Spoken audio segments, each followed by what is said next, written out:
Bismillahirrahmanirrahim. Assalamualaikum warahmatullahi taala wabarakatuh. Rabbi shrah li sadri wa yassir li amri wahlul 'uqdatam min lisani yafqahu qawli. Apa khabar semua anak-anak murid Ustaz, khususnya 3 bestari yang Ustaz rindukan. Hampir sebulan dah kita tak jumpa, lebih kurang sebulan tak jumpa. Ustaz doakan supaya kamu, ibu ayah kamu, adik-beradik kamu, semua keluarga kamu sentiasa berada dalam keadaan yang sihat walafiat. Jaga makan, jaga iman, jaga solat, jangan lupa baca Quran. Okey, baik.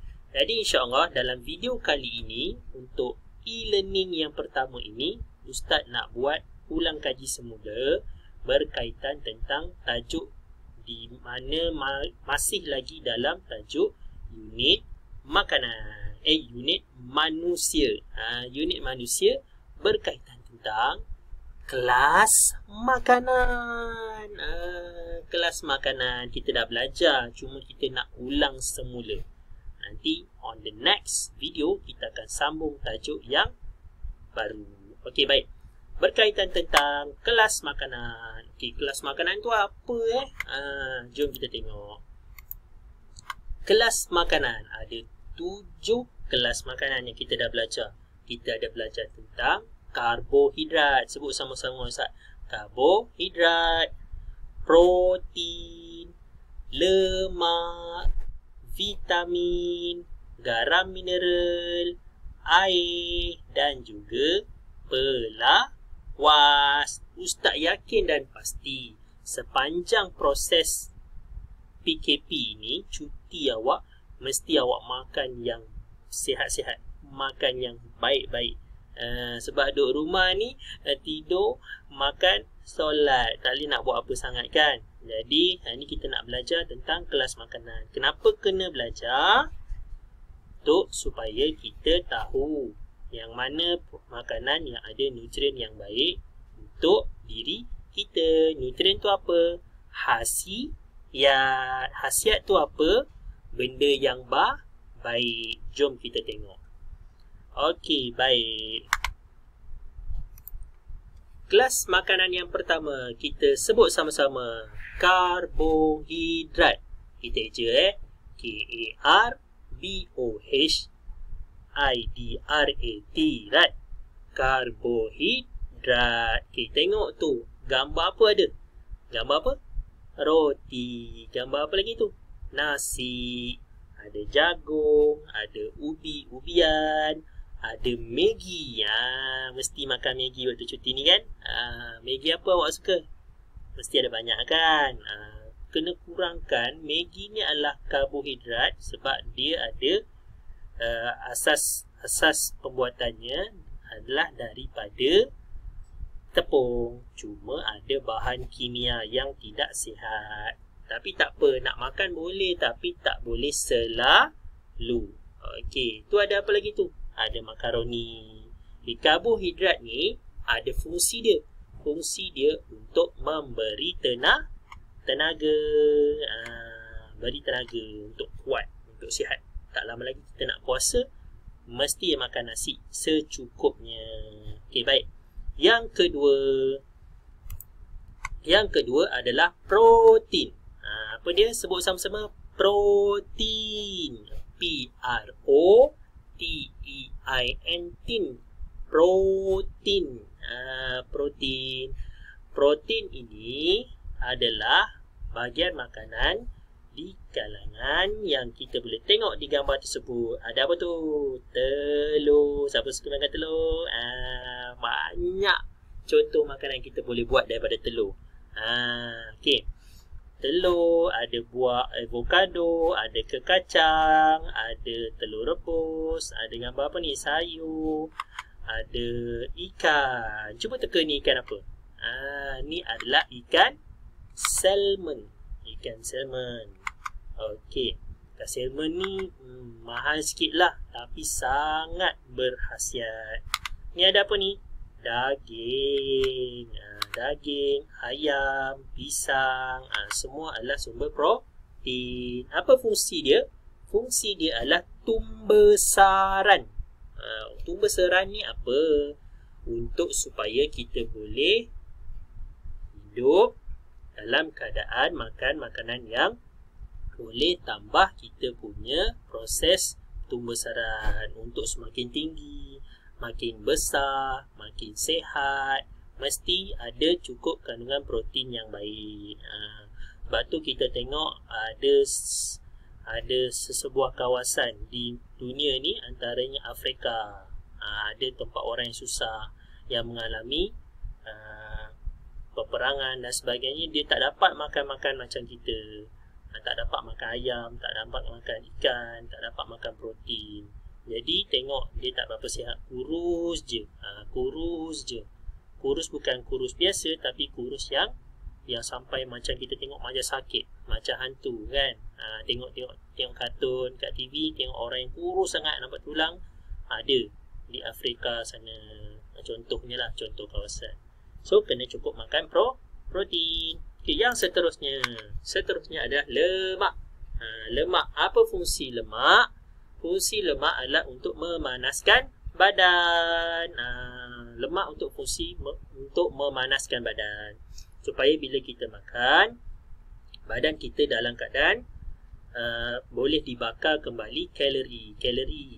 Kalori dalam badan ni perlu dibakar dengan lemak. Misalnya contoh, apa contoh lemak?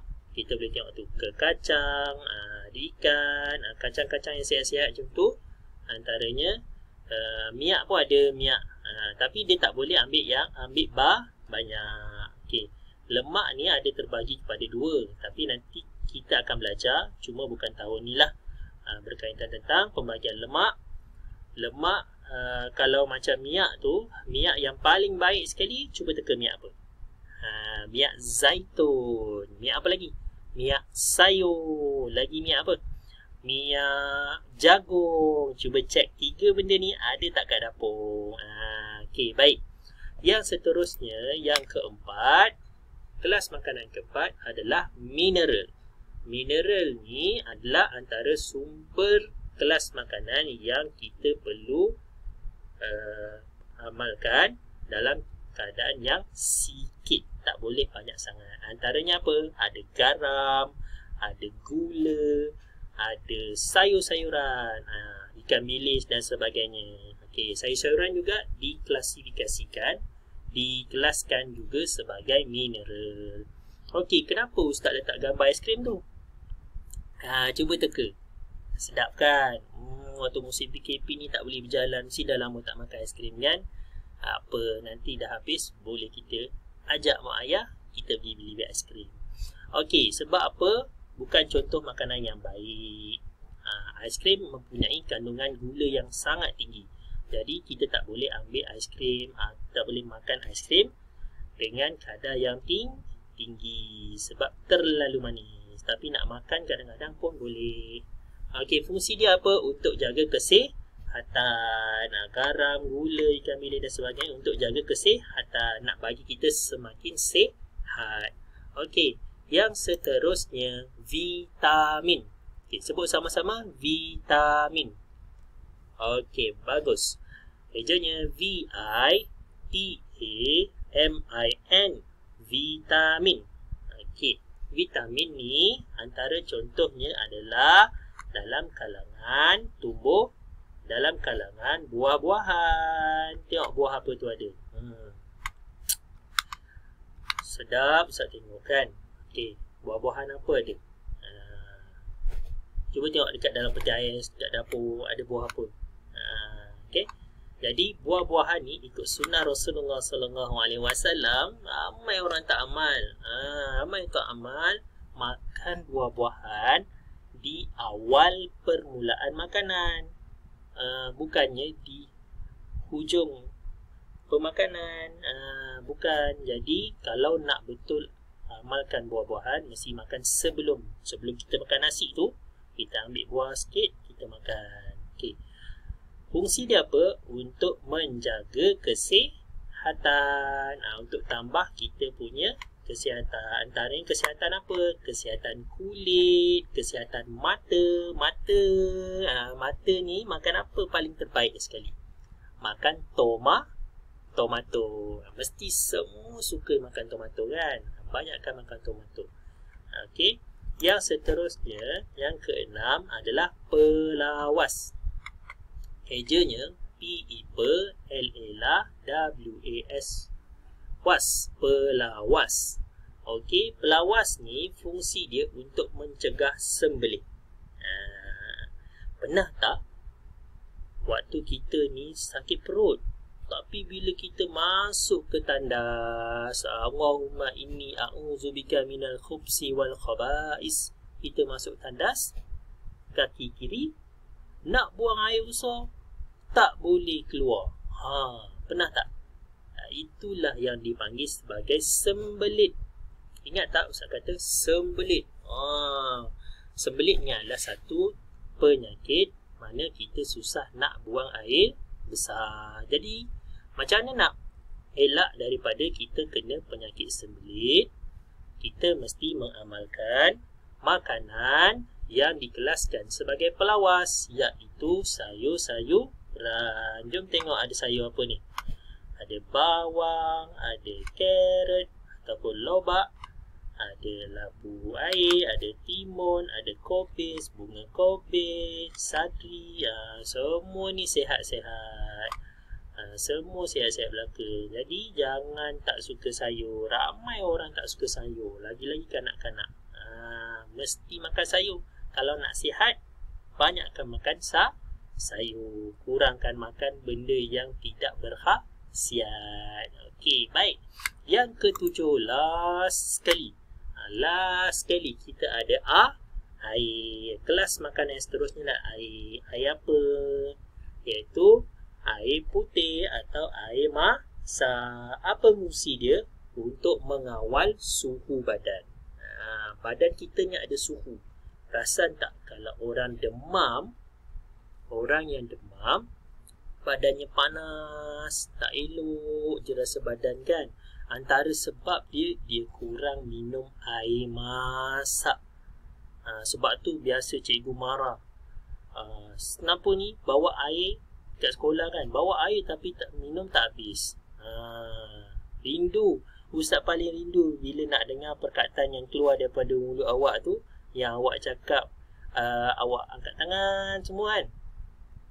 Awak minta izin. Ustaz, boleh izinkan saya minum air? Allahu Akbar. Tak apa, nanti kita tunggu, kita jumpa sebulan lagi. Kita jumpa lepas habis sebulan ni. Okey, baik. Jadi untuk fungsi dia adalah untuk mengawal suhu badan. Okey, itu ada Ustaz letakkan contoh air yang tidak sihat. Sebab apa? Ada kandungan gula yang tinggi. Boleh minum tapi tak boleh amalkan banyak. Tak boleh amalkan banyak. Okey, ini piramid makanan. Kita dah belajar. Aras yang pertama, makan secukupnya. Aras kedua, makan banyak. Aras ketiga, makan sederhana. Aras keempat, makan sikit je. Ingat lagi tak Ustaz ajar? Okey, yang seterusnya, yang ini adalah sisi pinggan sihat Malaysia yang telah digariskan oleh Kementerian Kesihatan Malaysia. Macam mana kita nak sihat? Pinggan kita tu mesti ada konsep suku-suku separuh. Nanti boleh tiru. Nanti kita akan buat latihan untuk pinggan sihat Malaysia. Kita nak tengok siapa makan makanan yang sihat. Okey, itu saja. Wallahualam. Sekian saja daripada Ustaz. Ustaz doakan kesembuhan untuk semua masyarakat di Malaysia ini, khususnya untuk kembali pulih seperti sedia kala. So nanti Ustaz akan bagi latihan. Kamu buatlah Kamu buat, nanti hantar kembali pada Ustaz dalam grup WhatsApp. Okey, wallahualam. Okey, sekian saja daripada saya, Ustaz Badrul Hisham bin Muhammad Ayub. Wallahualam. Jangan lupa subscribe channel Ustaz The Ibnu Banjari. Okey, itu saja. Semoga ceria selalu. Wallahualam.